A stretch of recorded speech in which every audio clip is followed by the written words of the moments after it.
that means. It's Life After the Lead podcast, and we have an in-studio guest today. Yeah. Hello, everybody. I'm your host, Kathy Wright, and this is my good girlfriend and my favorite realtor. I know a lot of realtors, but she happened to sell me my house. This is Cheryl Bobo, and she's here today.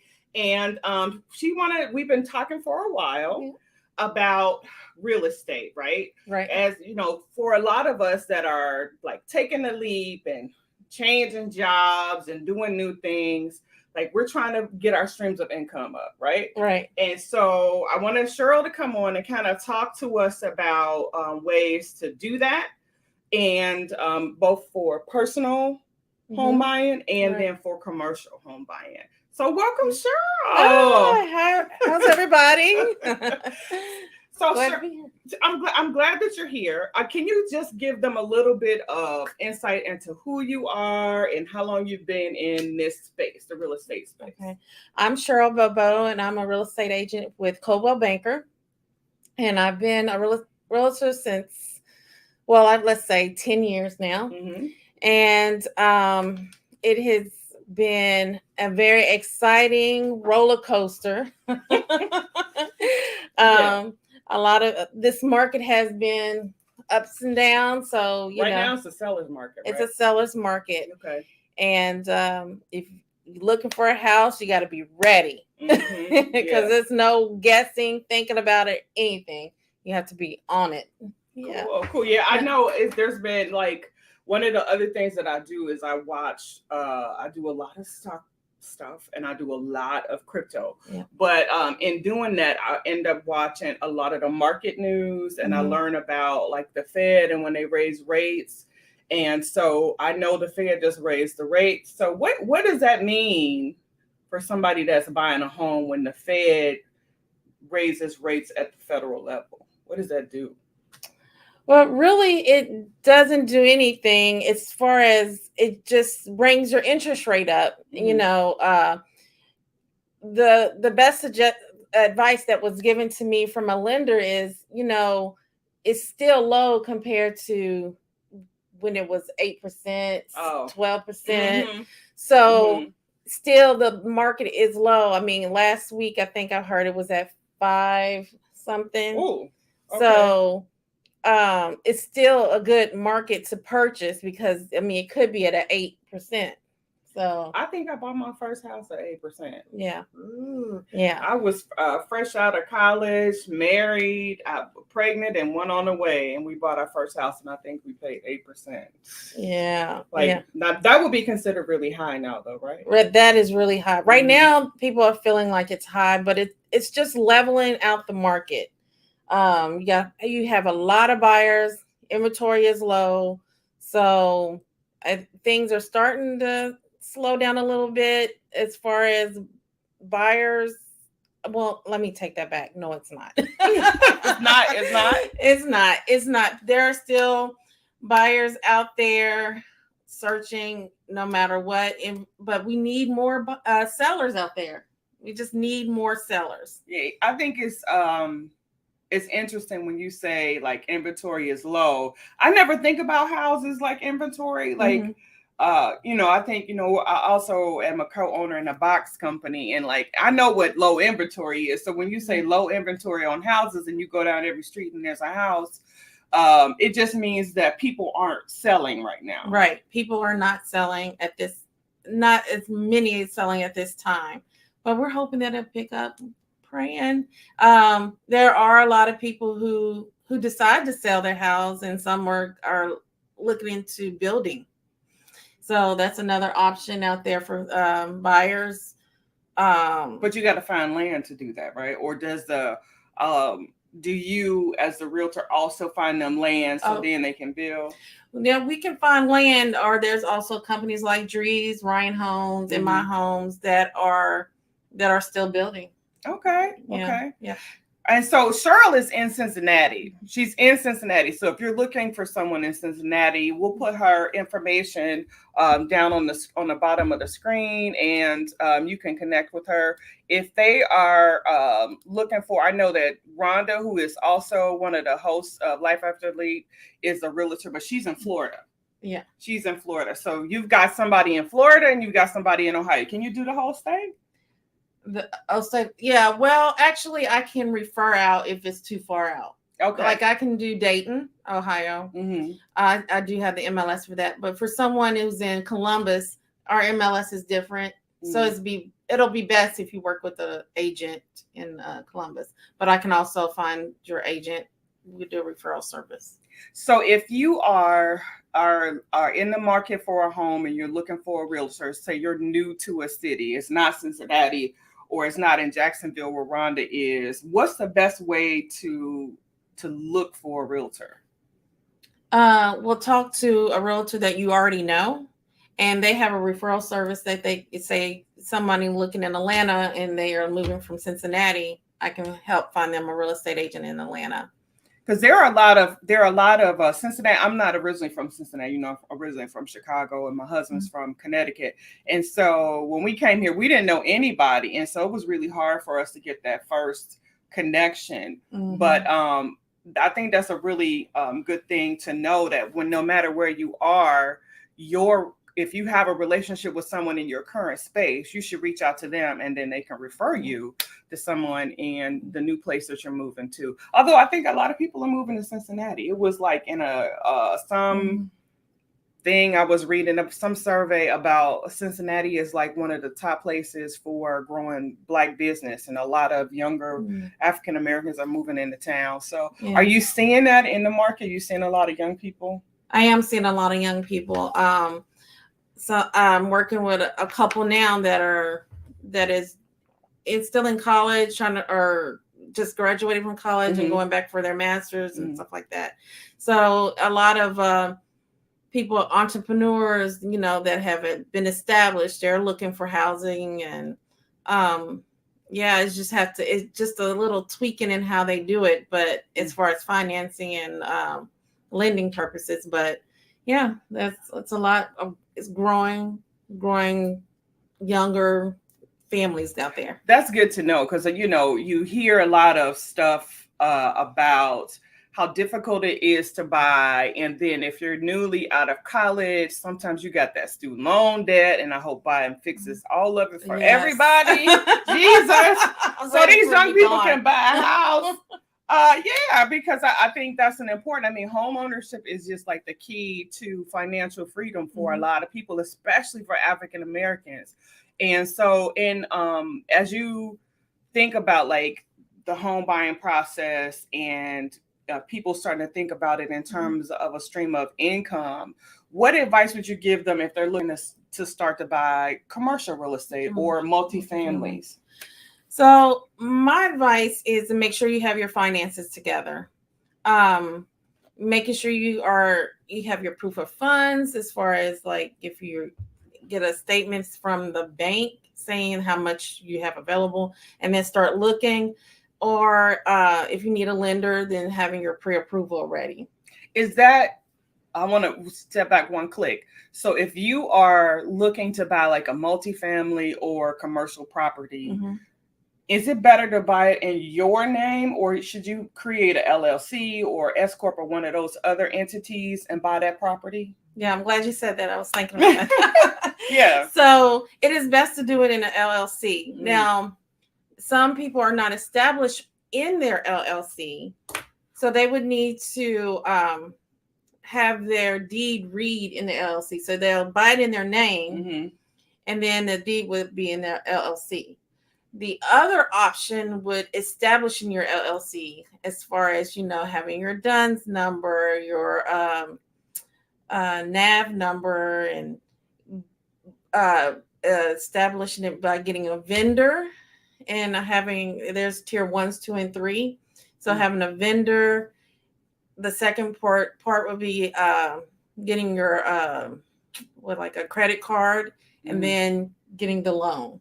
So I want to go back and make sure, because I don't know if everybody knows some of the acronyms. So the DUNS number is like the business social security number, right? And it's what they look up. Banks look up to determine your credit worthiness.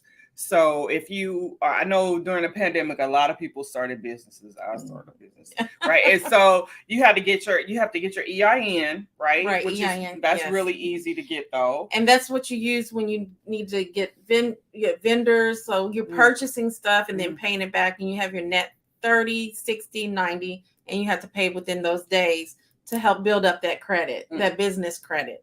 So how long would you need your LLC to be functioning, do you think, before you could get a successful loan in your business name to buy a property? It depends on the person and how fast they're going. I just started doing this. So the acronyms, no, I'm not. I knew he was going to ask me something. EIN, it's a lot. Yeah, it's a lot. It is. But all the information is Googleable, or you can call me. Right. Or you go to your website and email you and find out more information. Because I think, this group is made up of people, again, who have transitioned or thinking about transition. Maybe like a major leap. Some of them are small leaps, but everybody, the point is that we want to get people closer to freedom, closer to joy, financial freedom, health, wealth, all of those things. And so, I think there are a lot of interested people in trying to figure out how to move from just, being a renter to a homeowner to someone that owns a multifamily. Right. I know one of my coach was, I was on a call and they were saying, it takes the same amount of energy to manage a 2-family as it does a 10 apartment building or 20 apartment building. Right. So I'm like, well, why wouldn't I just, instead of buying a 2-family, why wouldn't I look at investing in a multifamily building? So is there also a inventory shortage for multifamilies? Well, they are much, how can I say it? They may be slower than a residential, but there's still investors who are moving quite as fast as as regular homeowners look, who are searching. But as far as, I think starting off small, if you're new to the program, new to investment for a multifamily, I would start off small and then build your way up, because you just don't want to get over your head. Is small a 2 or 4 family? Or I would do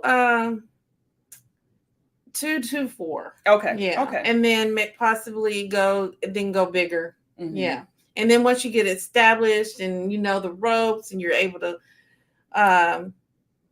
navigate the tenants and how that works, then move on to the next level. Yeah. So is it true that if you live in your property, it is much better? If you bought a multifamily, it's much better tax-wise if you live in the building that you buy? Good question. I don't know that yet. Okay. But well, I just kind of heard that because I have 2 millennials in my house who are talking about buying real estate, and I'm encouraging them to buy a multifamily as their first purchase. And I told them, to live in one of the apartments and then rent out the rest, and so that their mortgage is covered and they get, tax write-offs as it relates to their businesses, because I'm asking them to. I see what you're saying. Yeah, I want them to establish their LLC before they buy. Yes. So that in that regards is better. And you're also building that income too while living there. You living somewhere else, then that's kind of hard to, it may not be, but you want to make sure you're still living free while everybody else is paying the bills, and then your savings is going up. So the first step is to, if you're a millennium, you're not married, don't have a family, then go ahead and just move in. Okay. And you can if you are married and have a family. It's just how you want to navigate that as a family. Yeah. But I think it's really important, again, to have something in real estate that you own, whether it's your personal home, whether it's land, whether it's commercial real estate. years ago, back in, before, during civil rights, before that, there was a lot of land ownership in the South. Mm-hmm. And the statistics say that is dwindling. Like we have stopped owning farms and land. And I think the key to a financial package that's going to create a legacy for your children and your grandchildren, I think it starts with land. I think it starts with home ownership. It is. And I think it really got away when the grandparents that have passed on and no one take on the responsibility of that property. And that's when things started to change, and the city or everything starts to look a little different. You know what I mean? So it's important to educate your children and your family members. This is this is I'm buying this for a family. This is our legacy. I want you to build on this and just not go out and focus on working for other people. You want some residual income, continue that, and help your family and your kids. So yeah. I think that you bring up a really good point. It's about educating our young people. I having been in the education business for 26 years, officially 20. This is my first year in a consultant role, but it's still in the education space. One thing I know there is a huge gap in is financial literacy being taught in schools, like period. Like I know, kids are taught about compound interest, but sometimes it's separate from like them going through a process of establishing a credit card or a bank account or something where they can apply the knowledge and understand that they're paying an exorbitant amount of money. Every time they swipe the card, they think they got it on sale, but they really didn't get it on sale. And I also know that with that gap in financial literacy, whether it's about starting a business and how you set that up with the accounting pieces or your personal finances, there's a huge gap, and we have to educate ourselves as much as possible so that we can help our young people as they start to make these decisions about whether to buy a home, whether to rent, whether to buy land, all of those different things. Go buy another Gucci bag, or go buy, put a down payment on something that's going to grow their wealth. Right. And this last summer, my daughter started her own business. And I'm teaching her, like, we took a break because of school education. Now, how old is she? She's 11 years old. She was 10 then. And so, now we're working on, she already has her LLC.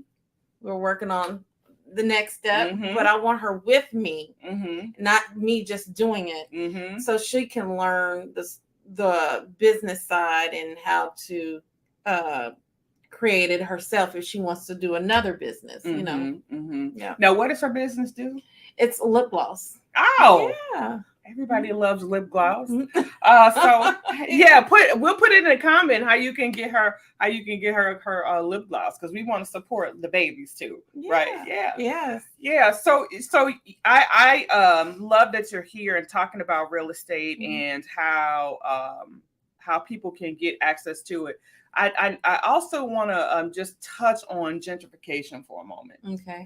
I know that's a hot button issue. I know that it's happening all over in all kinds of cities, places where historically there has been redlining and people couldn't get bank loans and all of those things. What have you seen in the market as far as gentrification? Well, again, the grandparents passing on, and parents or their children and the children's children are just letting properties go, and they're not taking care of where they came from. So therefore, someone else is going to come in and take that property and fix it up and do what they want to do with it, or sell it to a company and they build different mixed uses out of it. And that's what we have right now. That's what's going on. And so my suggestion again is education. And if you have a property and you want it to last for a while is when you're gone. Just educate your children and talk to them about, this is what I want. Now, will it stick? We can only do our best. But yeah, it's a growing, and it's not going to stop. Yeah. So I think that's important, because I think we lose so much wealth when we sell. Right. Before the neighborhood pops, right? Like, I think you should make your money, right? Right. I think you should make your money, but not at the not because you're being forced to do it or being rushed to do it. It should be a thoughtful sell. If you know that your neighborhood, you don't want to live there anymore, but maybe it's paid off. Maybe you think about renting it out to people. How many people do you see? Is that a common thing where they're renting a property because they know they can get high rents, and then they, so they can hold on to that property, keep it in the family? Well, no, I don't see a lot of it. No. And right now, I think it's just the idea of, I don't want to deal with tenants or whatever. But there's other options. You can have a property manager that can do all that for you. Everything goes through them. And I just called someone recently, and they was like, "Are you pranking me?" I'm like, "No, I am a real estate agent." And they was like, "Well, everything goes through my property manager, not me." Okay, that's the best way to do it. And you don't have to worry about all, the ups and downs of the tenants or whatever. That you have someone who can do it for you. That's an option right there. But no, I'm not seeing a lot of people like my grandfather. He had properties, and he rented it out. I mean, we don't have them because he passed on, and we've had other things going on, so we just didn't take it on. But it's unfortunate, but those are the things we need to start doing and looking at, and just keeping the generational wealth. Absolutely. And again, I know it can be hard, right? But one of the things I always tell people that I'm in contact with, if you want to know if what's going to be happening in a city, like what neighborhoods are slated for the next set of improvements and capital, like improvements going into those spaces, go down to City Hall and go to the city manager, the city planner office, and ask for the plans for the city for the next 10 years. And you will see where the big capital improvements are going to be coming and where there's going to be money, dollars poured in. I mean, we could have predicted, right, that they were going to do a bunch of stuff downtown, like where they put the FCC stadium. I mean, the writing was on the wall, right? But so buying properties in those areas 10 years ago, I remember we had the opportunity to buy a property on Vine Street. Now, Vine Street is beautiful now, right? But it used to be crazy, right? And but back then, I want to say we could have gotten a property for like $25,000, and now that property is over several $1 million. Oh yeah! See how much crazy. You could have. I could have bought another purse. And you could have bought me that purse. right. So I just encourage you to learn from my mistake, right? Of not being thinking, this, I don't want to deal with that or this or that, but really like be super intentional about amassing properties and wealth in those that things that are going to increase in value, because properties always increase, right? And so it's important that you start to do that. I was going to say another thing, just thinking about family and properties, and it's communication. What are we afraid to talk about? Like, I never had the conversation of, what would you like me to do with your property once you pass on? Because we're afraid of when you pass on. That's me. And I never had that conversation. And now after we're talking about it, it's like, go to your family. Mom, what do you want to do with that property? You want us to keep it, sell it? I know you would want us to. I wouldn't want to sell it because you want that generational wealth. Mm-hmm. But, just having that normal sit down at dinner table conversation, those are real conversations to be had. Mm-hmm. And we've missed it. We've all missed it at some point in time. Yeah, I love that you talk about it. It's wealth planning, right? It's setting up your family to first of all know where all the paperwork is, right? And set it up so that your instructions are clear. One of the things that Bruce and I talked about is like setting up a LLC so that when we pass, that the kids don't have to worry about dividing everything up. It's under an organization that will help to equally manage everything and all of that. So they don't have to try to figure it out and say, Mama wanted me to have this and that. They don't have to figure any of those things out. So we're working towards making sure that portfolio is very intentionally directed in how we're going to do things. So my question is, how did you go about it? Well, it wasn't something we knew to do immediately. But since I have been in this space and trying to transition from a traditional 9 to 5, right, to something that is much more flexible, but still not always consistently, like consistent expectations of my time.